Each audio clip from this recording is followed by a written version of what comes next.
Hi, magandang araw sa inyong lahat. Ngayon pag-aralan natin ang isang topic sa algebra which is polynomial. Kapag meron tayong isang term, one term, that is monomial. For example, we have 3xy squared or 4x or 2xy. Yan yung mga halimbawa ng one term. When we say binomial, it has two terms. Meron naman siyang dalawang terms. For example, we have here 3ab plus 2b. Okay? So, this term is different from this. So, magkaiba silang term. Okay? Another, we have xy plus y squared. So, yung xy, iba yun sa y squared. Ibang term yun. Okay? So, kapag mayroong dalawang term, ito ay tinatawag nating binomial. Okay? Trinomial naman ang tawag kapag meron tayong 3 terms. Halimbawa, 4x squared, y squared plus x, y squared plus x squared y. This term, itong 4x squared y squared, iba yan kaysa kay xy squared. At iba rin siya kay x squared y. So, kapag meron tayong tatlong term na involved, so, ang tawag doon ay trinomial. Okay? Tinatawag naman natin na polynomial ang isang expression kapag siya ay may 3 or more terms. So, kapag tatlo hanggang mahigit pa, ay tinatawag siyang polynomial. So, yung trinomial pala ay tinatawag din na polynomial. Bakit? Kasi 3 or more terms. So, kapag tatlo at higit pa, tinatawag na siyang polynomial. Okay? So, ang example niyan, halimbawa, AB plus AC plus BC plus CD plus AD. So, yung AB, iba yung kay AC, iba rin yung kay BC, iba rin yung kay CD, iba rin kay AD yun. So, magkakaiba silang term. Okay? So, kapag tatlo at higit pa, ayun yung tinatawag na polynomial. So, dito meron tayong 1, 2, 3, 4, 5 term. 5 different terms sila, no? So, ang tawag dyan ay polynomial. So, ito yung ating pag-uusapan ngayon, polynomial. Okay, tuloy tayo. Pag-aralan muna natin ngayon ang addition and subtraction of polynomials. For this example, meron tayo add 3a minus 2b plus c squared and 4a plus 6b minus 9c squared.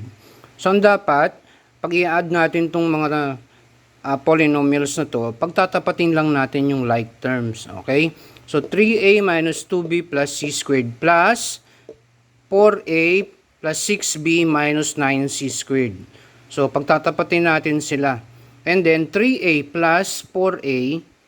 So, yung coefficient lang ang ating ina-add. Okay? So, meron tayong 7. Kokopyahin lang natin yung variable. 7a. Negative 2b plus positive 6b. So, tapos na tayo sa addition and subtraction of sign numbers. Alam na natin kung paano sasagutan ng ganito. Tama? Negative 2b plus 6b. Ano ang sagot?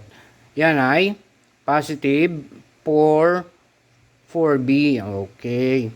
So, meron tayong positive 4b. Positive c squared plus negative 9c squared. Anong sagot? Okay, mas malaki yung 9 kaysa sa 1. So, ang sagot ay negative 8c squared. So, ganun lang ang pag-a-add ng polynomials at pagsasubtract. Nakuha nyo? Okay. Another example. Add negative 3a plus 7b minus 31c and 6a minus 14b minus 44c. So again, pagtatapatin lang natin yung like terms kapag tayo ay mag-a-add. So negative 3a plus 7b minus 31c. Tatapat mo lang si 6a, then minus 14b, like terms, minus 44c, like terms. So masasabi natin silang parehong term kapag yung variable niya ay pareho yung power. Okay?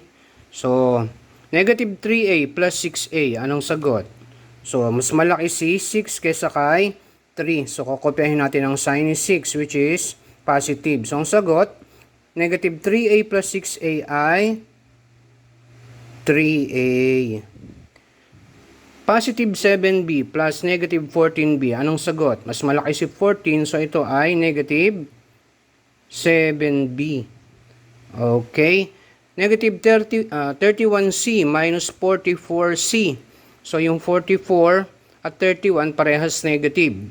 So, anong mangyayari? Kokopyahin lang natin ang sign. Tapos, i-add natin yung numerical coefficient. 31 plus 44 is 75.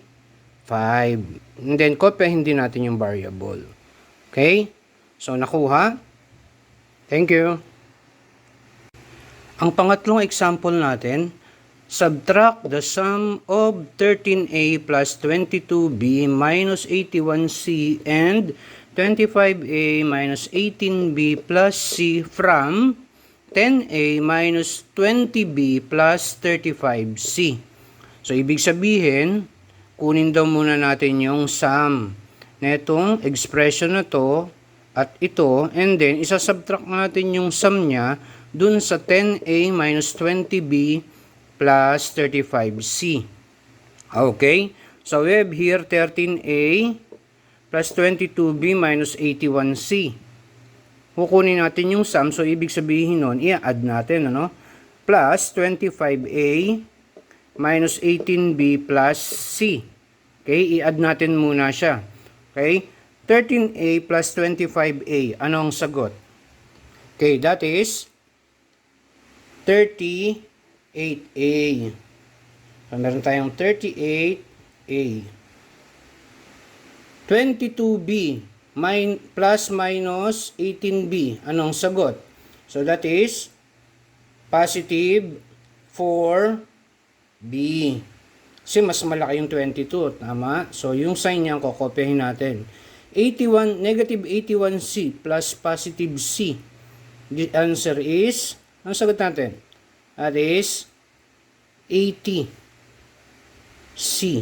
Okay? So, ito ngayon, isasubtract natin dito sa 10a minus 20b plus 35c. So, kopyahin lang natin siya. 38a plus 4b minus 80c.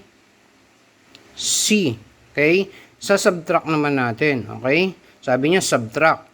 Okay? 10a minus 38a, ang sagot ay negative 28a.